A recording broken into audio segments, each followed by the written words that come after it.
300 ሺህ ብር ወይም ደግሞ በ250 ሺህ ብር ጀምሮ ምን አይነት ንግድ መክፈት እንችላለን አገራችን ገብተን ለምትሉ ልጆች ነው ማለት ነው።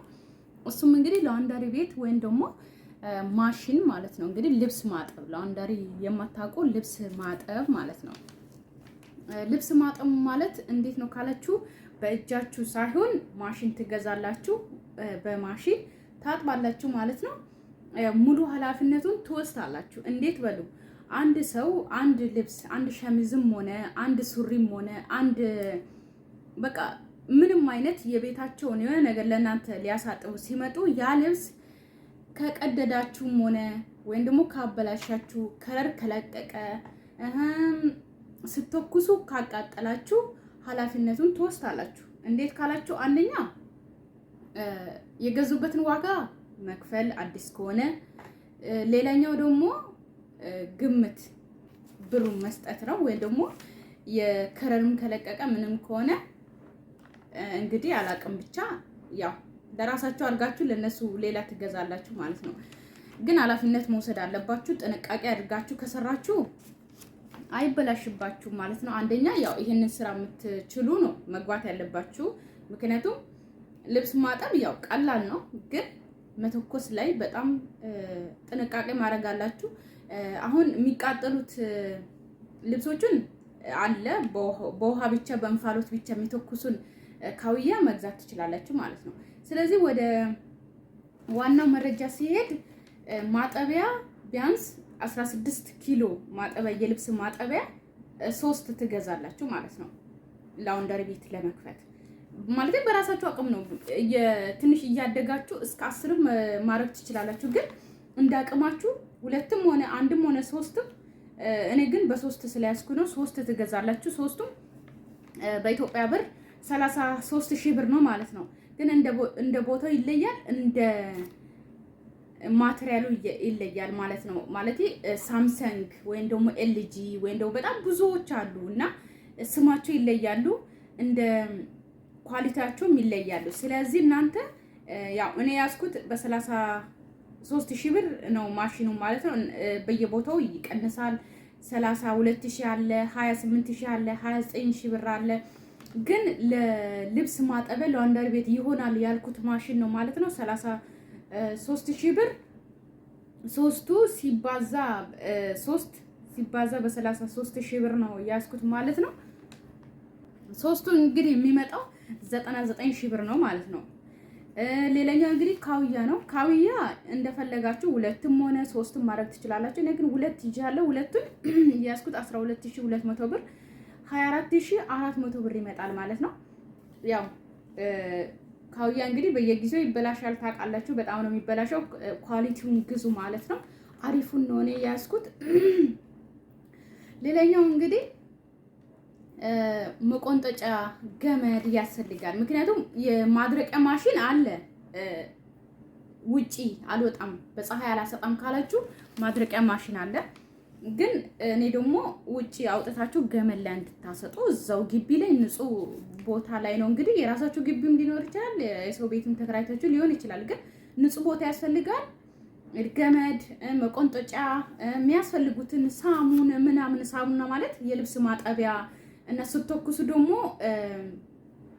እንትን ምትረጩት አለ እንዳይቃጠል ወይም ደግሞ ከዛ በኋላ ደግሞ ከደረቀ በኋላ ደግሞ በሰው ሰውነት ላይ እንዳይለጥፍ አድርጋችሁ ከውስጥ በኩል ምትረፉ ደግሞ እንትን አለ ማለት ነው። ማለት ልክ እንደ ዶድራንት አይነት አሉ ማለት ነው። ሁሉንም ጨማምሬ ደግሞ ዳውኒ ምናምን ታውቃላችሁ እንግዲህ ከሳሙና ካጠባችሁት በኋላ ሽታው የሚጣፍጥ መጨረሻ ላይ የምታረጉት እሱም ምናምን ጨማምራችሁ አንድ ላይ 10 ሺህ ብር ማለት ነው። ሌላኛው እንግዲህ የቤት ክራይ ነው። የቤት ክራይ የራሳችሁ ሊሆን ይችላል፣ የሰውም ሊሆን ይችላል።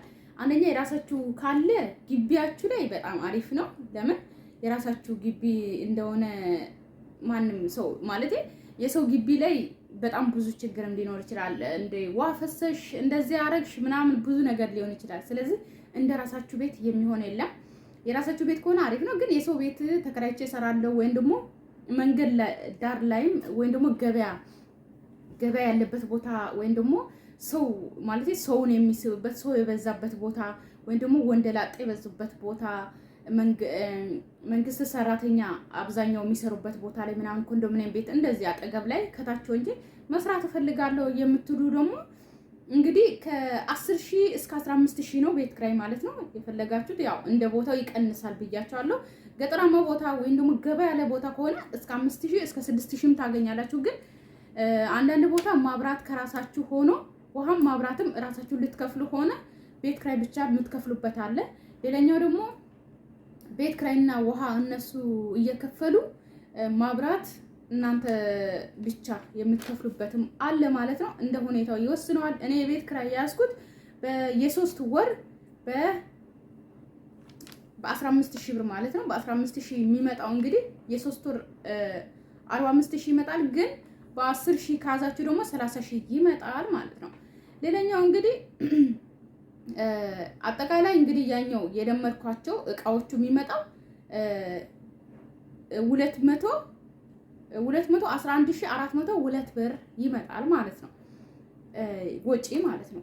እንግዲህ በቀን ምን እናጣዋለን ካላችሁ ሱሪ 35 ብር፣ ሸሚዝ 30 ብር፣ ቀሚስ 20 ብር፣ ኮት 100 ብር፣ ሱፍ 150 ደግሞ ሌላኛው እንግዲህ ኮምፎርት ነው። ኮምፎርት ማለት ኮምፎርት ታውቃላችሁ፣ በቃ ማስረዳት አይጠበቅብኝም። እሱ ደግሞ ከ300 እስከ 400 ብር ማለት ነው። እንግዲህ ብርድ ልብስ ከ300 እስከ 450 ብር ማለት ነው። ሌላኛው ደግሞ አንሶላ ነው። አንሶላ 60 ብር እስከ 75 ብር ነው። ትራስ ጨርቅ 20 ብር፣ ፎጣ ከ80 ብር እስከ 100 ብር ነው። ሌላኛው እንግዲህ ጃኬት ነው። ጃኬት 40 ብር እስከ 60 ብር ነው ማለት ነው። ሌላኛው እንግዲህ ሹራብ ነው። ሹራብ 50 ብር እስከ 60 ብር ነው ማለት እንደ ለምን መሰላችሁ ከ50 ብር እስከ 60 ብር ከ40 ብር እስከ 60 ብር የምለው በጣም አቆሾ የሚያመጡትና ሳይቆሽሽ የሚመጣ አለ። አሁን ሸሚዝ ወይም ደግሞ ጃኬት ካላችሁ ኮሌታችሁ በጣም ይቆሽሻል እና ስለዚህ በጣም ሳያቆሽሹ የሚያመጡና በጣም አቆሽሾ መልቀቁን ለሚያቀት እንትን ድረስ መልቀቁላ እምቢ ብሎ በእጃችሁ ላይ የምታጥቡበት የሚመጣ ስለሚችል ዋጋቸውን ጨመር አድርጋችሁ እንደ ልብሱ ነው የምትገምቱት ማለት ነው። ለዛ ነው። እና ሌላኛው እንግዲህ ሱሪ ነው። ሱሪ ጅምስ ሱሪ በጣም ታውቃላችሁ ወንዶች ኪሱ ጋርና እግሩ ጋር በጣም ይቆሽሻል፣ ጉልበት ጋር ማለት ነው። ስለዚህ የነሱም ያው እንደ እንትኑ አይታችሁ ነው የምትቀበሉት ማለት ነው። ሌላኛው ጋቢ 150 ብር ነው። ሀበሻ ቀሚስ 200 ብር ነው ማለት ነው። መጋረጃ ደግሞ ከ200 እስከ 350 ነው። ምክንያቱም አንድ መጋረጃ 2 መጋረጃ ወይም ደግሞ አለ አይደለ በቃ ማለት ነገርኳችሁ እንደ እንትኑ ነው የምታስከፍሉት ማለት ነው። እንደ ቆሸሸና እንዳልቆሸሸ ማለት ቶሎ ይለቅልኛል ወይስ ይሄ በጣም ይቆይብኛል አይለቅም ብላችሁ የምታስቡትን እንደ ዋጋው ታስከፍላላችሁ ማለት ነው። እንግዲህ ይሄንን በየቀኑ አንዳንድ እንኳን ብታጡ አንድ ሱሪ፣ አንድ ሸሚዝ፣ አንድ ቀሚስ፣ አንድ ሱፍ ወይም ደግሞ ሱፍ 150 ብር ነው ሱፍ ማለት ነው። እንግዲህ ጋቢ፣ ኮምፎርት፣ ሁሉም ብርድ ልብስ፣ አበሻ ቀሚስ ሁሉንም አንዳንድ በቀን ብታጥቡ ስንት ይመጣል መሰላችሁ? 63,000 ብር ይመጣል ማለት ነው። ማለት 63,000 ብር ሳይሆን በወር ነው 63,000 ብር፣ ግን በቀን 2,100 ብር ይመጣል ይሄኛው ማለት ነው። በየቀኑ ይሄንን ብታጥቡ በቀን 2,100 ብር ይመጣል። በወር ደግሞ 63,000 ብር ይመጣል ማለት ነው። ገቢያችሁ 63,000 ብር ይሆናል። አሁን በወር 15,000 ብር ቤት ኪራይ የምትከፍሉ ከሆነ ማብራት አለ አውቃለሁ። የማብራትም ደግሞ ቢያንስ በጣም ከሰራችሁበት እንግዲህ በወር እስከ 5,000 ከከፈላችሁ 30,000 ብር ወይ ታነሳላችሁ 20,000 ብር ታነሳላችሁ ከ63,000 ብር ማለት ነው። ስለዚህ 43,000 ብር ገቢ ይኖራችኋል ማለት ነው በየወሩ እና ይሄ አዋጭ ነው ብዬ አስባለሁ ውዶቼ። በ300,000 ብር ወይም ደግሞ በሁለት እኔ የመጣልኝ እንግዲህ ዋጋው እንዳለ አንድ ላይ 211,402 ብር ነው የመጣው ማለት ነው። ስለዚህ እናንተ ደግሞ ያው በ300,000 ብር በደንብ ትጀምራላችሁ ማለት ነው። ሌላ ደግሞ አይ ከዚህ ሌላ ስራ መጀመር እፈልጋለሁ ለምትሉ ደግሞ ድጋሚ ሌላ ደግሞ አመጣላችኋለሁ ማለት ነው። የዛሬ ይሄ ይመስላል ማለት ነው። በቀላሉ በ300 ሺህ ወይም ደግሞ በ250 ሺህ ብር የምትጀምሩ ቢዝነስ ይሄ ይመስላል። አገራችሁ ገብታችሁ ማለት ነው። ያው ኑሮ ውድ ነው የሚለው ነገር ተውት። ማንም ሰው አንድ እንጀራ ነው በልቶ የሚያድረው ማለት ነው። አትጨናነቁ። በተረፈ በአዲስ ቪዲዮ እስከምንገናኝ ሰብስክራይብ አድርጉ። እሺ መጀመሪያ እቤት የምትመጡ ሰዎች ሰብስክራይብ አድርጋችሁ አዲስ ቪዲዮ ደግሞ እንዲደርሳችሁ የደውሉን ምልክት ተጫኑ ማለት ነው። በአዲስ ቪዲዮ እስከምንገናኝ አይ ላቭ ዩ ሶ ማች።